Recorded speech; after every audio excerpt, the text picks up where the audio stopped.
Greetings to all of you. Myself Dr. Karuppuswamy, Professor and Head, Department of Mechanical Engineering of Sri Ramakrishna Engineering College.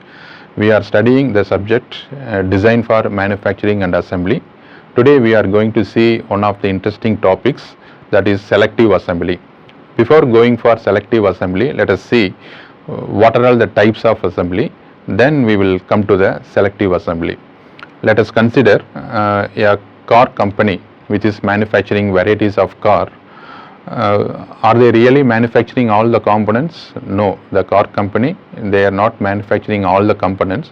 In fact, they are receiving all the components, most of the components from different vendors. Thousands of vendors are supplying varieties of components, and majority of the work in the car company is they are assembling all the parts in the stage wise. Finally, car comes out of the plant.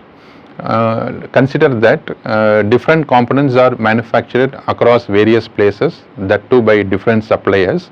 The car company assembles all the components in the sub-assemblies, and finally the car assembly will comes out. All the components are assembled without making any adjustment. This is called interchangeable assembly. The component 1 is taken, component 2 is assembled with the component 1. Both the components are assembled without making any adjustments. So this is the principle of interchangeable assembly. There is no adjustment is required in any of the components. Imagine that the components are manufactured different places, even globally. All the components are received in a single point, and there will be a base component over which rest of the components are assembled together to form a sub-assembly or a entire product. Without making any small adjustment, all the parts are assembled. This is called a interchangeable assembly. So components will assemble because the components are manufactured within the given specification. Let us say within the dimensional specification. There is a nominal dimension and a tolerance given on the nominal dimensions. Both whole component and the shaft components are manufactured according to the size specification, and both will assemble without making any adjustments. Let us consider that this is the whole component. It is a nominal dimension. Let us say it is a mean dimension, otherwise it is the upper specification limit, and this is the lower specification limit. Let us say it is upper specification limit and lower specification limit. This is for the whole component. Similarly, this is for the shaft component. The size of the shaft component will also fall like this. It is a mean dimension and upper specification limit, lower specification limit. This is the shaft component. This is the whole component. Now the consideration is, in the interchangeable assembly, whatever component we pick from the whole component and for the shaft component, they assemble together without making any difficulty, and it will function. Let us consider that I am taking a whole component. The actual dimension is closer to the upper specification limit. I am taking the shaft which is closer to the lower specification limit. The resulting dimensions will be a maximum interference or maximum the resulting component will be at a maximum interference or with the maximum clearance. Let us take another combination of assembly. I am taking a component from the whole. It is in the lower specification limit, and another component will be in the upper specification limit. The resulting assembly will have a minimum interference or minimum clearance. So though it functions well, one of the assemblies may have a maximum clearance or maximum interference, and another assembly may have a minimum clearance or minimum interference. The other components within this extreme levels. In order to have a uniformity, or in order to minimize the variations, what we are doing is, the whole components are divided into different groups based on the size range. Let us say that I am dividing this whole component into 6 groups. For example, I am saying Similarly, the shaft components are also grouped equal numbers, 6 groups. This is group 1, let us say, this is group 6. Similarly, for the whole component, this is group 1 and this is group 6. What we are doing now, the group 1 whole components are assembled with the group 1 shaft components. Similarly, the group 6 whole components will be assembled with the group 6 shaft components. Now, the variations are very much controlled, and this is very much required for the precision assembly.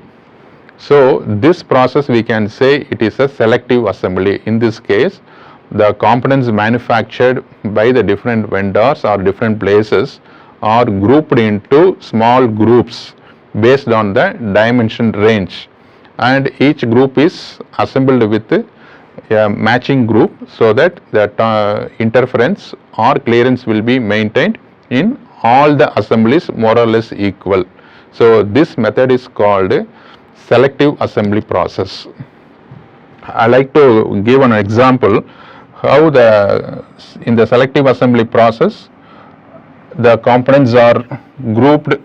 Let us consider a whole component and a shaft component. For example, the diameter of the whole component is 100 millimeter and the IT specification, IT grade is H9, the whole basis system, and the grade is IT grade is 9, and it is assembled with a shaft E9. So, this is the whole and shaft components having a nominal dimension of 100 millimeter, and I have to make it in the selective assembly process. Let us see how to make the components into groups. When we refer the PSG data book for the tolerances for the whole component, diameter 100 and H9, it's a whole component. The tolerance range given is, it is 0.000, the lower limit of the tolerance, and there is 100 microns. I have taken this tolerance values from the PSG data book, page number 3.9. Okay. Similarly, for the shaft component, diameter 100, E9, the dimensions are diameter 100 and 85 microns, 100, 85 microns and 185 microns. It's a negative values, it is a in millimeter. Now we can see that the tolerance range is 100 microns for the whole component, and also the tolerance range for the shaft component is also 100. Okay. So we can group the components in the equal numbers, and we have to find out what are all the various size ranges for our different groups. To start with, let us consider this is the nominal dimension and this is the whole component and this is the shaft component. It is the shaft component. Now I can say that the maximum size of the hole to the minimum size of the shaft, it is the maximum clearance. Before that, in the selective assembly process, we have to define our clearance requirements. What is the mean clearance? What is the tolerance on the mean clearance? That we have to decide. For the given example problem, the requirement of the mean clearance and the tolerance on the mean clearance is equal to 0.185 millimeter plus or minus 0.02 millimeter. This is the specification given in the problem, or this is the clearance requirement for the assembly. Now it is the maximum size of the hole to the minimum size of the shaft. It will be the mean clearance plus K. Similarly, the minimum size of the hole to the maximum size of the shaft, it is the C bar minus K. So this is how we have to approach the selective assembly problem. Now we have to make this whole components into number of groups, and equal number of groups on the shafts also we have to make. For example, let us see, this is the whole component, this is the shaft component, its a nominal size is the horizontal line. So I have to divide the whole components into few groups, that we have to find out. Similarly, equal number of groups in the shaft component. Let us consider like this.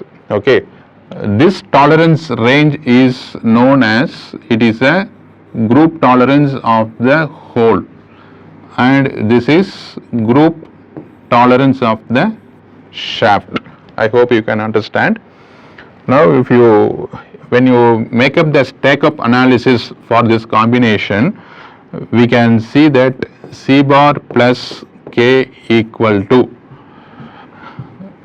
GH plus GS, that is a shaft group tolerance, plus C bar minus K. Now C bar will cancel when you simplify it, and finally there will be a 2K, that is equal to GH plus GS. The meaning is the tolerance on the mean value multiplied with 2K is equal to group tolerance of the hole plus group tolerance of the shaft. We know that group tolerance of the hole is also equal to group tolerance of the shaft. Okay, that means 2K equal to 2GH or 2GS. So this is the simplified equation.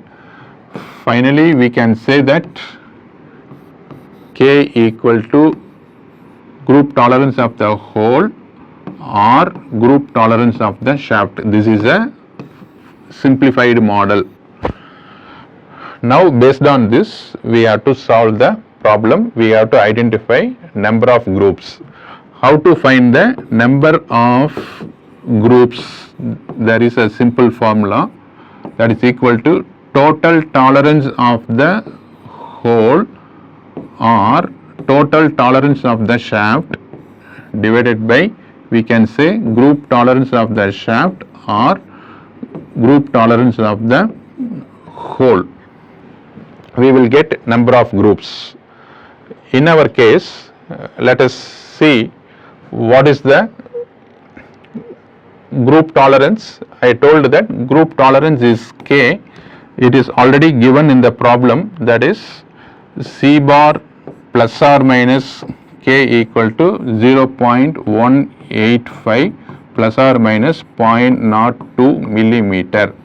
Now the K value is equal to 0.02 millimeter. Okay, now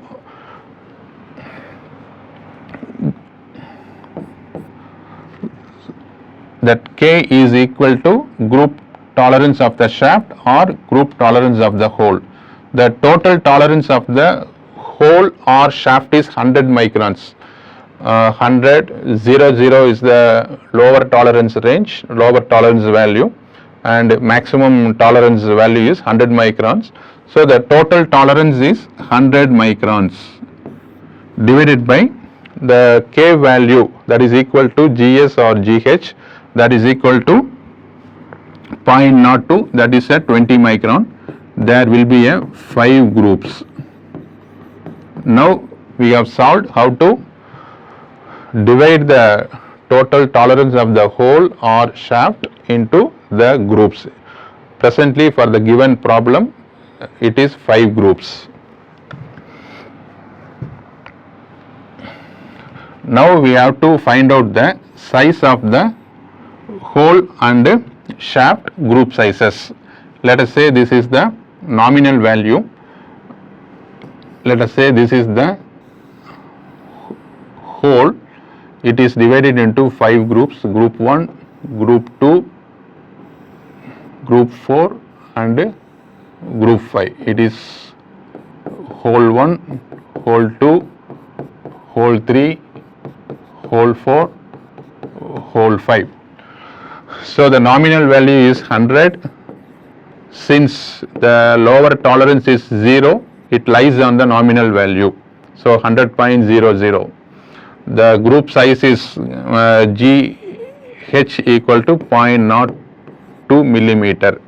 So the next value is 100.02 millimeter and 100.040, 100.060, 100.080, 100 microns. So you can recall that the tolerance value for the whole component is 100 microns. From the total tolerance is 100.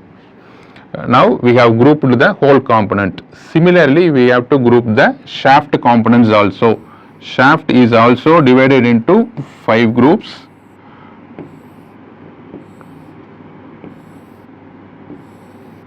It is group 1, it is S1, S2, S3, S4, S5.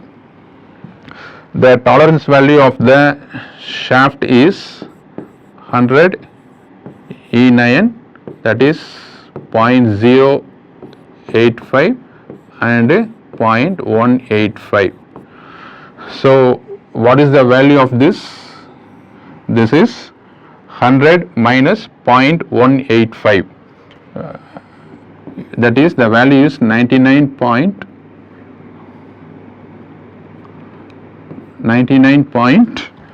minus 185, we will get 815. That is the lower size of the shaft 1 group, and we have to add 20 microns so that we will form the group. 99.835, 99.855, 99.875, 99.895 and 99.915. So you can see that in the lower side it is the 99.815 and the maximum size of the shaft is 99.915. I hope you could understand. Now we have completed the problem. We have grouped all the whole components and shaft components into 5 groups. These are all the resulting dimensions. There is one verification we have to do, whether we are getting the it's a mean value of the clearance or interference, similarly the tolerance. Then only we can ensure that these groups will make a required functionality. Let us consider group 1. For example, the whole one will be assembled with S1 and H2 will be assembled with S2, H3 will be assembled with S3, H4 will be assembled with S4 and fifth group will be assembled with the fifth group of the shaft, so that the tolerance range in all the assemblies will be restricted within a short range. Let us consider one group, let us say H1 and S1 combination. Let us check. Next page.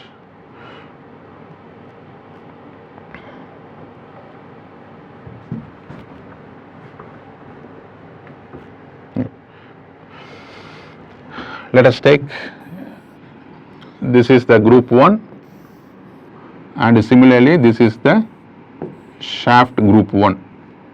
S1 and H1. The dimension will be 100.00, 100.020. Similarly, it is 99.815 and 835. 99.815 and 99.835. We have to calculate the maximum clearance.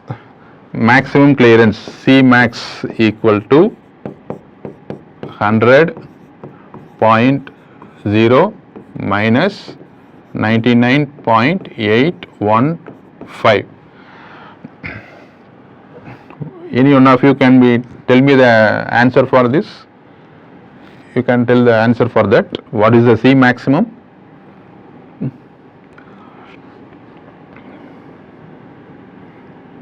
What is the value you are getting? 0.205 will be the maximum clearance. Similarly, C minimum we have to calculate, that is minimum size of the hole minus maximum size of the shaft. What is the value you are getting? 0.165.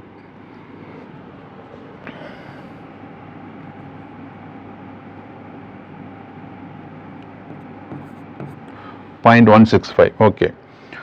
Now we have to calculate C bar plus or minus K equal to, that is 0.205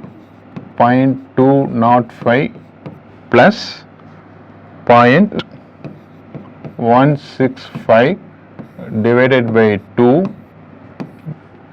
plus or minus 0.205 minus 0.165. What is the answer you are getting? 0.185 plus or minus how much? Are you getting 0.02? So the resulting mean clearance and the tolerance on the mean clearance is 0.185 plus or minus 0.02, which is our requirement for this problem. So this is how we have to approach the selective assembly, where we want to reduce the clearance or interference between the assemblies and reduce the variation between the assemblies. That's the end of the lecture on the selective assembly process. Let us see one more interesting topic after some time. Thank you for watching this. Thank you.